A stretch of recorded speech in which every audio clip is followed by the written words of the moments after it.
Clip number 1508۔ اس clip میں آپ قرآن پاک کی سورہ کاف کی آیت نمبر 23 سے 29 تک کی تلاوت، ترجمہ اور تفسیر قرآن صراط الجنان سماعت فرمائیں گے۔ بسم اللہ الرحمن الرحیم۔ ترجمہ، اللہ کے نام سے شروع جو نہایت مہربان رحمت والا ہے۔ وقال قرینہ ھذا ما لدی عتید القیا فی جہنم کل کفار عنید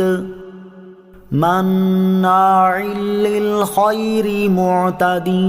مریب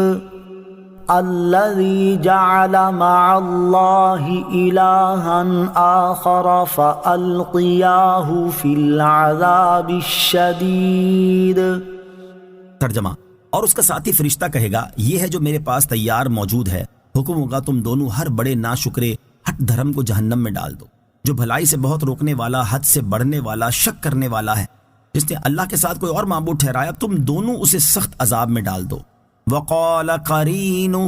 اور اس کا ساتھی فرشتہ کہے گا۔ اس آیت اور اس کے بعد والی 3 آیات کا خلاصہ یہ ہے کہ کافر کا ساتھی فرشتہ جو اس کے اعمال لکھنے والا اور اس پر گواہی دینے والا ہے کہے گا، یہ اس کا اعمال نامہ ہے جو میرے پاس تیار موجود ہے۔ اس اعمال نامے کے مطابق اللہ تعالیٰ 2 فرشتوں کو حکم فرمائے گا، تم دونوں ہر اس شخص کو جہنم میں ڈال دو جو بڑا ناشکرا، ہٹ دھرم، بھلائی سے بہت روکنے والا، حد سے بڑھنے والا اور دین میں شک کرنے والا ہے، اور جس نے اللہ تعالیٰ کے ساتھ کوئی اور معبود ٹھہرایا تو تم دونوں اسے سخت عذاب میں ڈال دو۔ قال قرینہ ربنا ما اطغیتہ ولکن کان فی ضلال بعید قال لا تختصموا لدی وقد قدمت الیکم بالوعید ما يبدل القول لدي وما انا بظلام للعبید۔ ترجمہ، اس کا ساتھی شیطان کہے گا، اے ہمارے رب، میں نے اسے سرکش نہیں بنایا تھا، ہاں یہ خود ہی دور کی گمراہی میں تھا۔ اللہ تعالیٰ فرمائے گا، میرے پاس نہ جھگڑو، میں پہلے ہی تمہاری طرف عذاب کی وعید بھیج چکا تھا، میرے ہاں بات بدلتی نہیں اور نہ میں بندوں پر ظلم کرنے والا ہوں۔ قال قرینہ،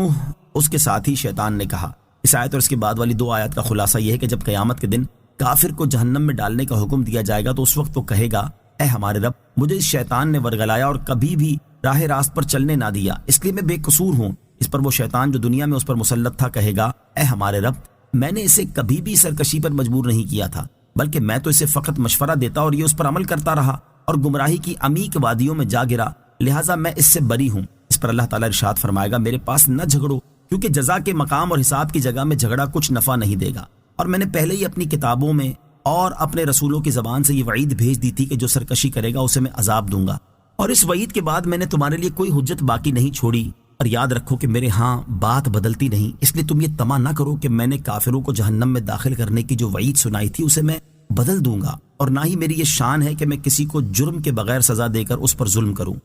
ما يبدل القول لدی،